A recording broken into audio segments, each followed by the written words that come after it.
Ginawa umunong motel ng ilang tambay ang nag-viral na imburnal sa Makati. Naging lunggarin daw ito ng mga nagdodroga. Nagbabalik si Gary De Leon. Mula sa imburnal, isang lalaking mahaba ang buhok ang lumabas. Nagulantang ang mga motorista at ilang nakakita sa kanto ng V.A. Rufino at Adelantado Street sa Makati City. Pagkalabas ng drainage, kumaripas ng takbo ang lalaki. Instant viral siya. Nakuhanan pa ng video ang loob ng masikip na imburnal. At kanina, pinuntahan ng News 5 ang naturang drainage. Sementado na ngayon ang bahagi nito at hindi na makakalusot ang tao. Napag-alaman din namin mula sa isang secure roon na meron daw pala talagang mga tumatambay sa imburnal. Binansagan nga yan ng ilan bilang drainage motel. Hindi lang yan isang beses, marami na ang pumupunta dyan. Mapapayat sila, sir. Pag nasa loob na sila, mga kalating araw bago sila lumabas.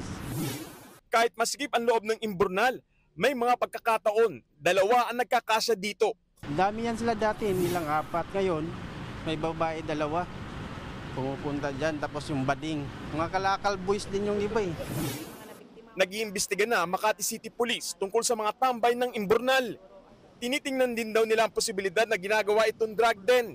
Ininspeksyon na rin nila ang drainage. Sa nakita natin, may yung mga kutingting, kinukutingting niya sir na mga maliliit na ply, sira-sira na yung mga wires na maliliit na pinutol-putol sa dya at may yung mga damit na at saka bag na mga tela na bag na madudumi talaga as in talagang parang taunan na ito na ginagawa niyang parang bahay-bahayan niya doon. Sinubukan din ng mga pulis na hanapin na lalaki sa viral photos pero bigo sila. Patuloy namang magbabantay ang mga otoridad para masigurong wala nang makakapasok sa drainage motel. Nagbabalita mula sa frontline, Gary De Leon, News 5. Mga kapatid, Cheryl Cosim po, huwag maging huli at maging una sa lahat sa balitaan.